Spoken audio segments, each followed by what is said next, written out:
Welcome to the Industrial Talk Podcast with Scott McKenzie. Scott is a passionate industry professional dedicated to transferring cutting-edge, industry-focused innovations and trends while highlighting the men and women who keep the world moving. So put on your hard hat, grab your work boots, and let's go. All right, once again, thank you very much for joining Industrial Talk, the number one industrial-related podcast in the universe, and I'm not overselling that at all, Nick. That celebrates industry professionals all around the world because you are bold, brave, you dare greatly, you are changing lives, you're solving problems, and you're making my life a better. And that's why we celebrate you on this podcast. We are once again broadcasting on site, Xcelerate 23, and it's right out to, if you're out on the video, you can see I can point. It's all a buzzing around here. And we have a special guest, Nick Beckman, Mercy Chefs, because they're going to be doing a pretty cool thing today here at Fluke Reliability. So let's get cracking with this conversation. Yeah, I'm excited. How you doing, Nick? I'm doing great. Thanks for having me, Scott. Yeah, you just flew on in. I did. I got off an airplane less than 2 hours ago. Yeah. Why? And I'll get on another airplane in less than 3 hours. So really? Yeah, there and back. Why?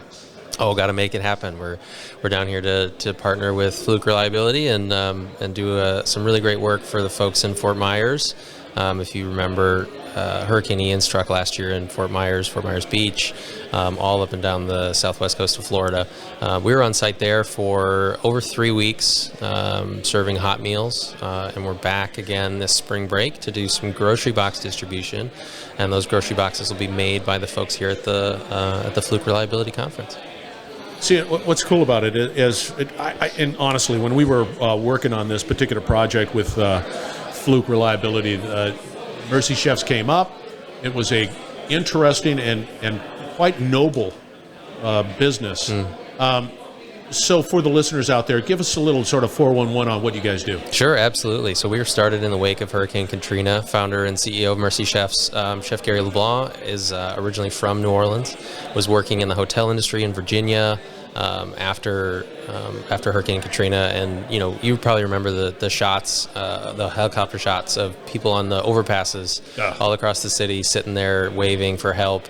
And Chef Gary watched those shots as we all did and said, hey, I recognize that person, I know that person, I know that person, and was compelled to go and help. He didn't know how, he didn't know what he was doing yet, but he just kind of went and figured it out.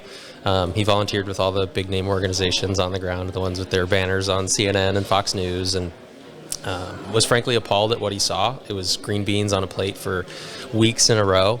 And he said, this is New Orleans. This is the home of good food in America. This is the home of great food in America. We can be doing better.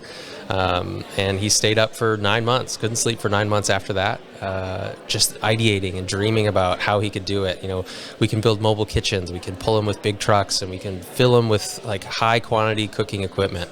And that's what we do. So he took all that information and went back to those same organizations and said, hey, I've got this great idea of how we can do it really well. You know, we can be a restaurant on wheels. We can give people love on a plate. And they said, no, thanks. We raise enough money putting cheese on bread. And he said, okay, I'll do it myself. Oh, wow. That's brutal. That is really brutal. What fascinates me about Mercy Chefs is because you guys do deliver high quality. I mean, there's just passion in the food, which is just really needed for areas that are truly struggling. Yeah.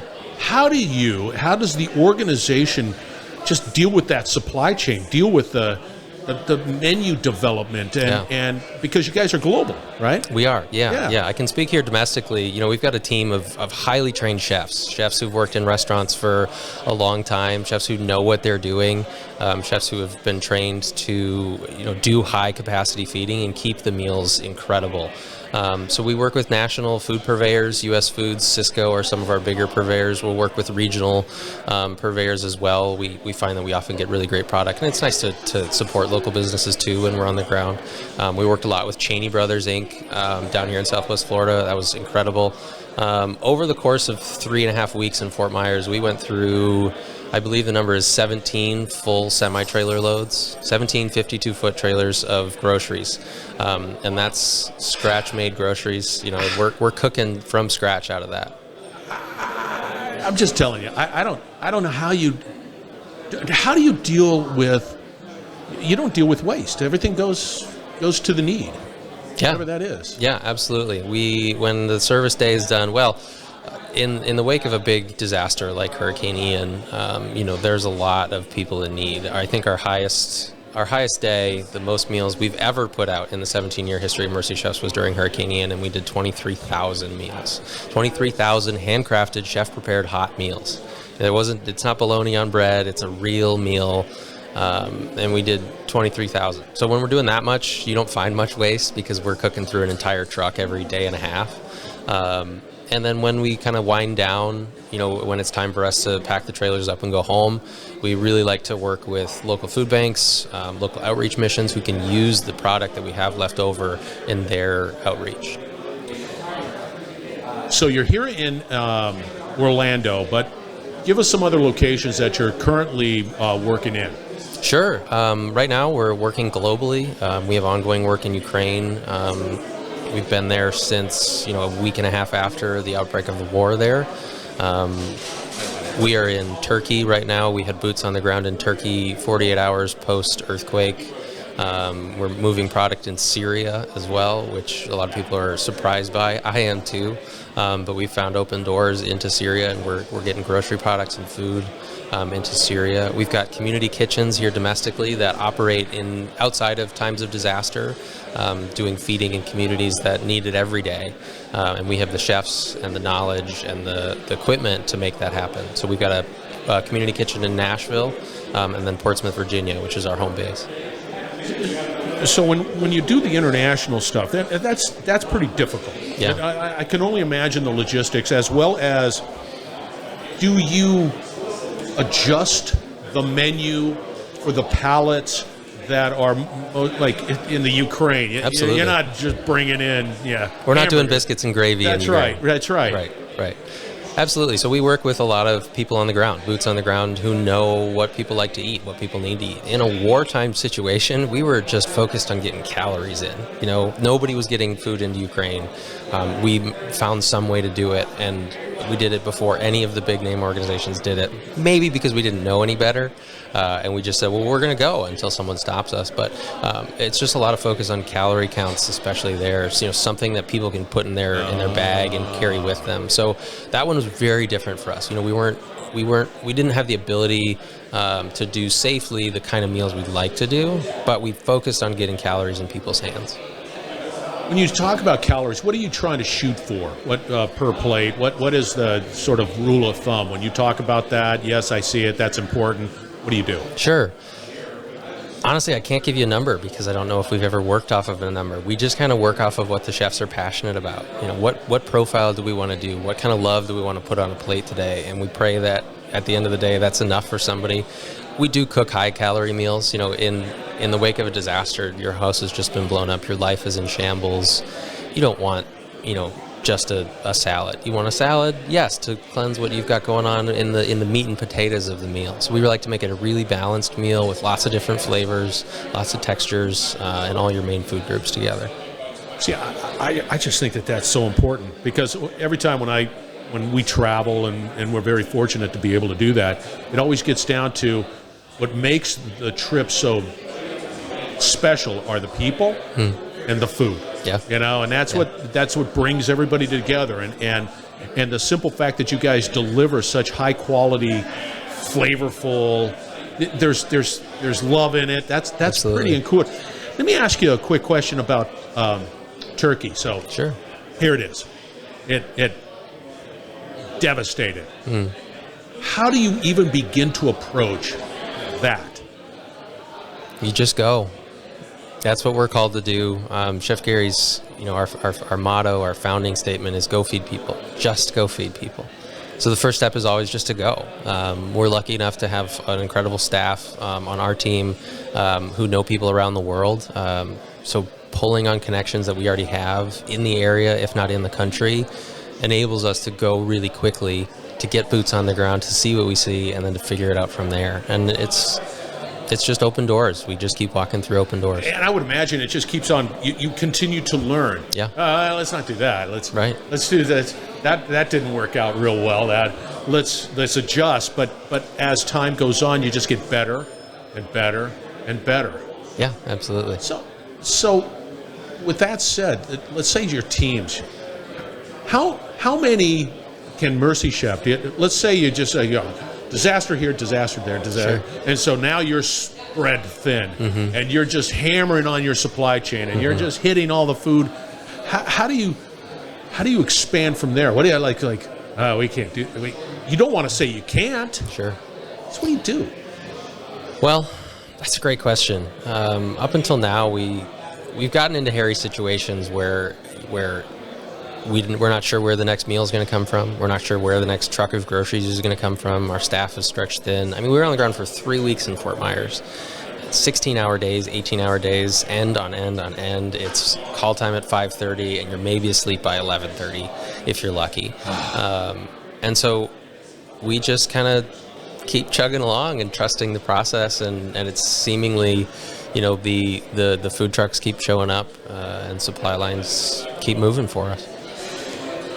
Is there ever a situation where you're just like, all right, we're going to be cooking this, and the truck should be coming in, but you don't, and then you have to adapt and adjust? Absolutely. I mean, every other day, it seems like we're punting, is what they call it in the industry. Is all right, we're punting from the green beans. Get something in the tilt.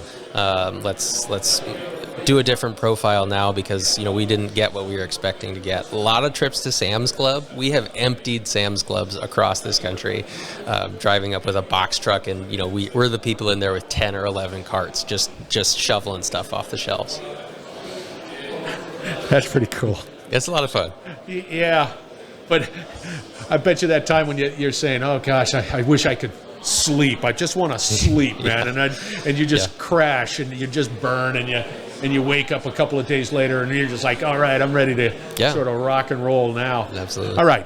As we wrap this up, I need for people to understand how they can get a hold of you, why this is important, absolutely, how to contribute, and all of that good stuff. Absolutely. You can find us on the web. MercyChefs.com is a great place to start with us. You can find us on any type of social media at Mercy Chefs. Instagram and Facebook are a great way to connect with us. Yeah, and they'll take their money. Oh, and hey, since I'm a podcaster too, you should go and listen to the Mercy Chefs Hey Buddy podcast. What's that all about? Hosted by yours truly. We tell stories on the ground, where we've been, what we're doing. It's a great way to get a more in-depth look into what we do. All right, that's Nick. Thanks. You were fantastic. All right, go out to Mercy Chefs. Do not hesitate. Great organization, doing incredible work that is truly needed, and food is. Gosh, I've been on the receiving end of the cheese sandwich. Sure. I wasn't happy. I'm sorry about that. Are you really? Well, sort of. Sorry. All right, we're going to wrap it up on the other side. Thank you very much for joining Industrial Talk. We're broadcasting from Fluke Reliability. This is Xcelerate 2023, and it is a buzz. And so people are running around. So look them up too as well. Fluke Reliability. Go out to their website. You will not be disappointed. We will be right back. You're listening to the Industrial Talk Podcast Network. Nick is the man. Mercy Chefs. Check them out. Go to mercychefs.com. Find out more. They're doing great things. And I've got to tell you, man, living in Louisiana, I've been, unfortunately, exposed to so many of the food situation that, well, you just got to sort of take advantage of at the time because, well, power's out and water's sort of questionable. So you got to, people really band together and be able to, help each other out. And Mercy Chefs, I really enjoyed that conversation at Xcelerate 2023. And I tell you, the event that they had about the packing of the food, and it was such a great team building exercise. You went up there and there was a lot of energy happening, and Nick and his Mercy Chef team, they were running around, and they were it was just a wonderful team building experience. And Fluke gives back. Everybody won out on that one. Xcelerate 2023. All right, we got a couple of things that you want to put on your calendar. One, we're going to be doing a webinar specifically around supply chain, the challenges there, and then, of course, trying to align supply chain with reliability. We're going to make that happen.